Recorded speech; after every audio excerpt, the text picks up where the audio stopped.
Good morning, and thank you for stopping by to spend some time with me again today here on the couch. Boy, do we have a good one for you today. When I was a child, Twilight Zone was a black and white show on TV that terrified me with its macabre short stories. In 1982, I was a sophomore in high school, and Twilight Zone was the #1 hit on rock radio stations, and they couldn't play it enough.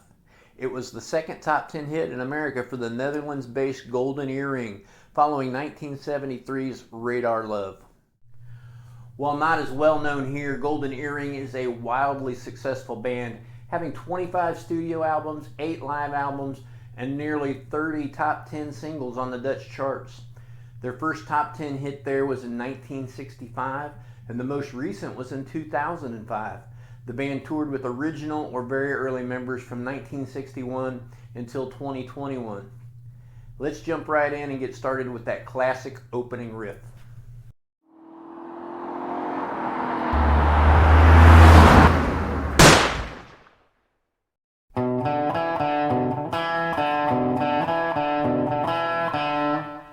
The opening riff starts out on the A and the D strings. We're going to be playing the 2nd fret on both and also the D string open. Starts out with the 2nd fret on the A, open D, 2nd fret of the D, open D. We're going to play those same notes, but we're going to change the rhythm slightly, and we're going to drag out the 2nd to the last note.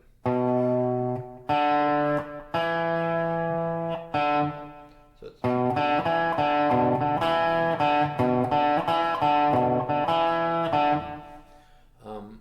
it's something that you just have to play kind of over and over again to get used to the rhythm.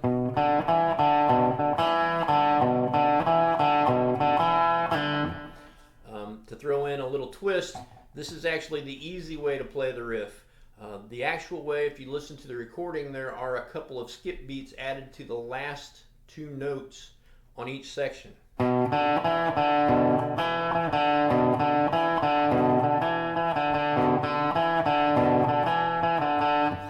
Most guitar players don't play it that way just because it's harder to maintain that rhythm throughout the entire riff.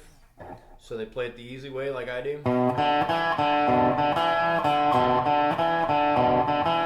I think either way is acceptable, just depending on what skill level you're at. After you've played through that opening stretch 4 times, we're going to also implement the open E string.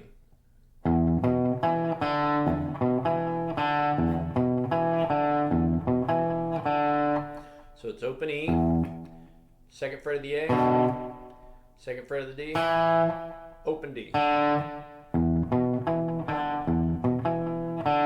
Same thing, 2nd time through we drag out the 2nd to the last note.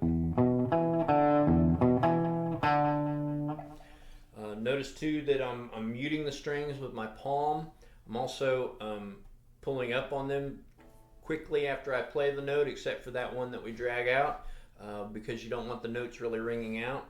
When the chords change again, we're going to bar the 2nd fret, E to E, and we're going to put our ring finger on the 4th fret of the G string.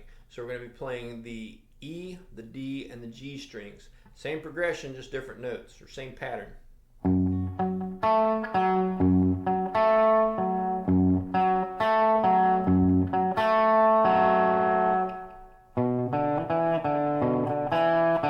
It goes right back to that opening start. Plays that 2 more times, and then we hit the verse and we start our chords.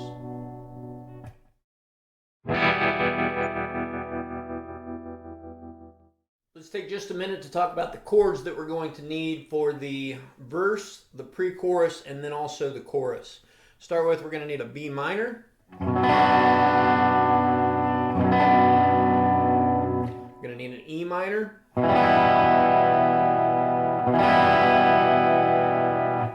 going to need an F sharp minor.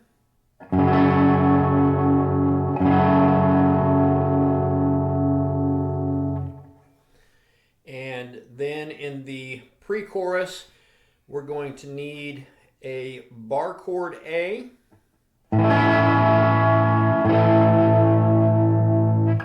bar chord G, bar chord F sharp,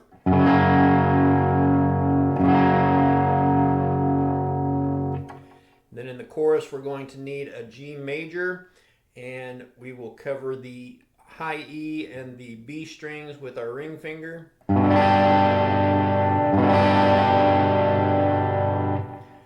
then the E minor and B minor that we've already covered.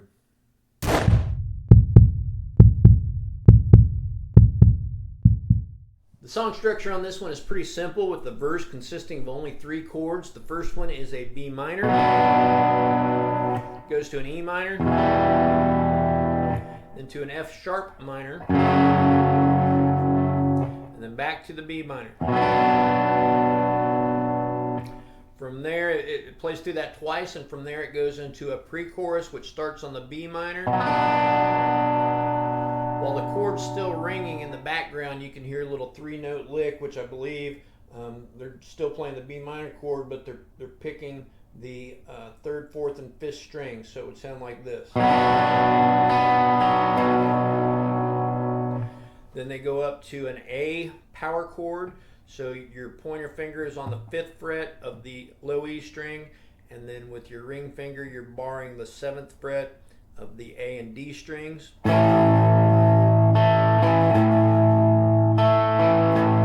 And play that little lick twice while the chord's still ringing, and then you go down 2 frets to a G power chord. So again, your pointer finger's on the 3rd fret of the high or low E string, and you're barring the 3rd fret this time of the A and D strings.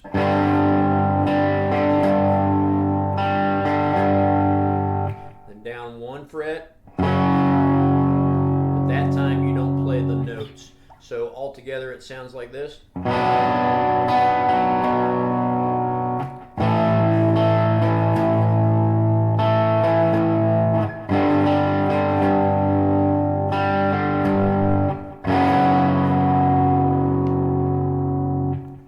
After the pre-chorus, it goes into the actual chorus, which starts with a G major chord. The voicing that I think sounds most like the song is we also cover the high E and the B strings with our ring finger. Our pointer finger is on the 2nd fret of the A string, and our middle finger is on the 3rd fret of the low E. So it's a G to an E to the B minor. Again, G, E, B minor. While that's being played, the lead guitar is doing a Chuck Berry kind of lick up here, where my pointer finger is going to hold steady on the 7th fret of the B string, and with my ring finger I'm going to bend up the 9th fret of the G string. So it's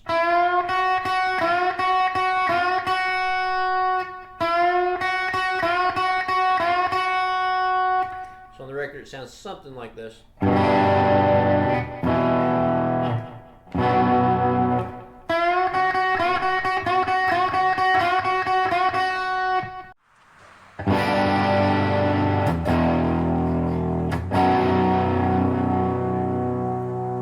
So we have the intro riff, then we play through the verse, pre-chorus, and chorus patterns 2 complete times. After that, there's a long 24 measure run of the intro riff played by the bass, but we can play those same notes if it's just us here on the couch.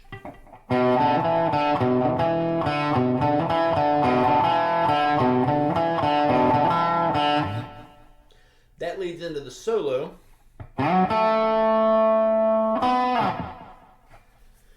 which to my way of thinking is divided into 2 distinct sections. The first half is mainly pentatonic flurries with our pointer finger on the 7th fret and our ring finger on the 9th, playing strings 1 through 5.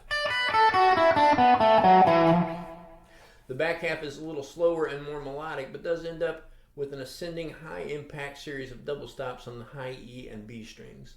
Let's jump right into the first half now. So the solo starts with a slide on the A string up to the 9th fret, and then we're going to play the 7th fret and the 9th fret on the D string.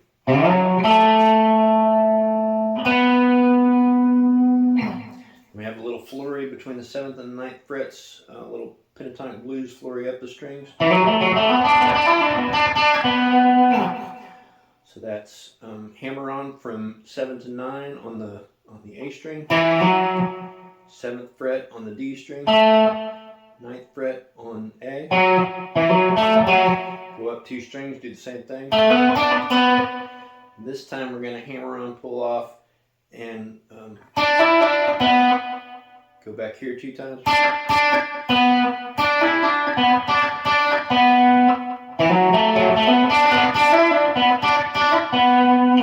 Can do another opening slide. Another little pentatonic flurry, but slightly different.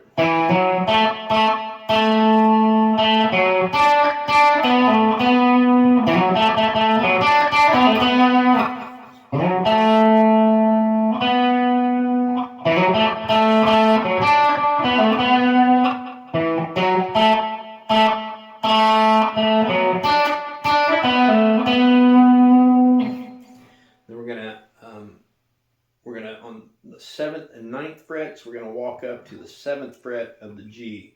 So we're going from the D to the G. We're gonna play that real fast 3 times.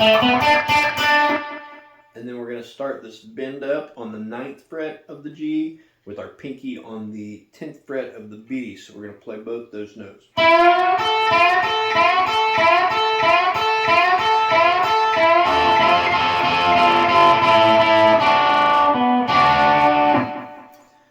Double stops there on the 7th fret of the B and the G strings, and we're hitting the 9th fret on the D. We're going to slide up to the 11th fret on the G string, and then 2 notes on the 10th fret of the B string, and then 4 notes on the 12th fret of the B.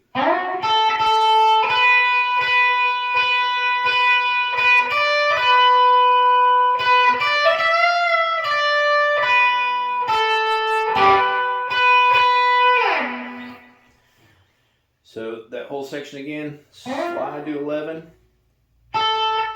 2 notes on the 10th, 4 notes on the 12th.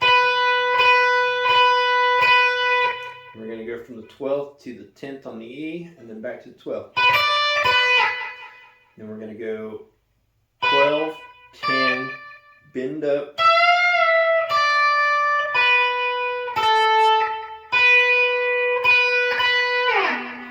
After the 3rd one, you're going to slide down. As you slide down, pull off so that B note kind of sounds in the background. After that, we're going to play the B and the E strings. We're going to slide up from somewhere down here infinitely, and we're going to slide up to the 7th fret on the B. I use my finger. You can use the pick. It doesn't matter. I pick the B string as it slides up. When I get there, I play the E with my finger, play the B with the pick, and then the E with my finger. I'm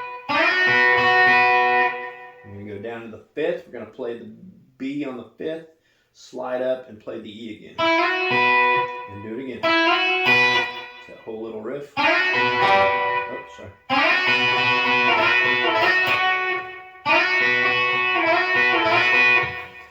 Then we're going to bend up on the 10th fret of the B string. Play the 7th fret of the E.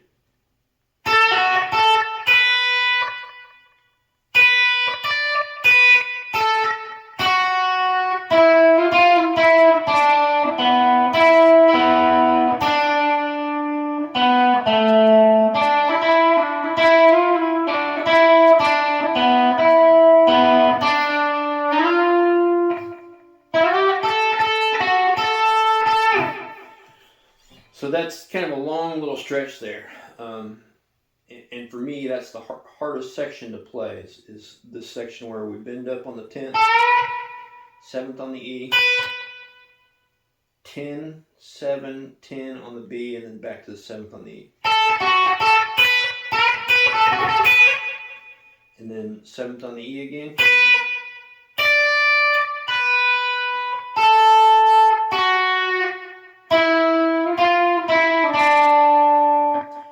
So that's 9, 10, 9, 7 on the G, 9, 9 on the D and the G, and then back to the D, and then back to the 7 on the G. Now we're going to go on the D And then on the G, we're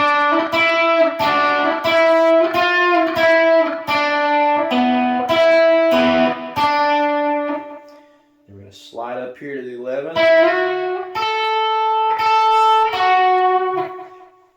The way I remembered that little, the nuance on that, and you might not need it, but it sounds like Old MacDonald to me. Old MacDonald. So that's how I remember, because I had a hard time remembering that part. When it gets back there, we're going to play this note 7 times.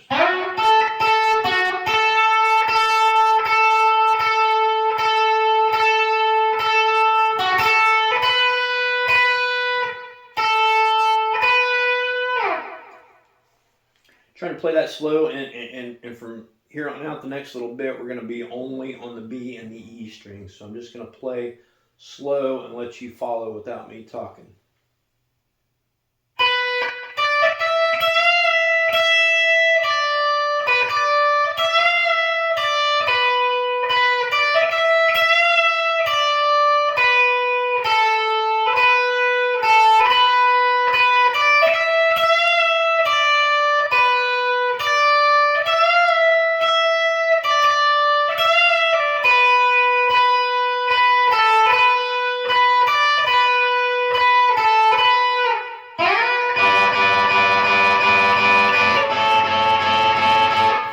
So after we come out of that B and E stretch, we're still going to play primarily on the B and E strings, but we're playing double stops. So we're playing 2 strings at once, and it starts out on the 12th fret of the B and the 10th fret of the E. And then he slides up to it.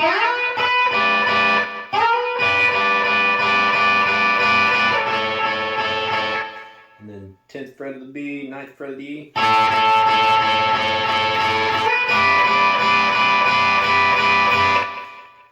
Back to the 12 and 10 like we started. Now this time when we go back down here, we can either do the same thing, or I bar that and then put my finger on the, so I'm barring the 9th fret of the E, the B, and the G, and then my middle finger I'm putting on the 10th fret of the B.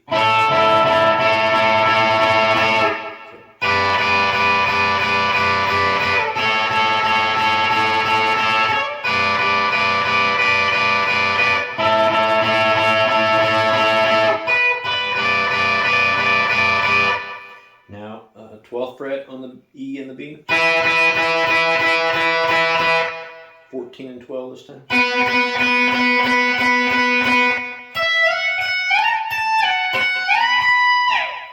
It's a slide from 12 to 14. Play it again when it gets there. Slide again from here to 17. Play it when it gets there. Slide back to 14. To 19. Oops. So that whole little section then is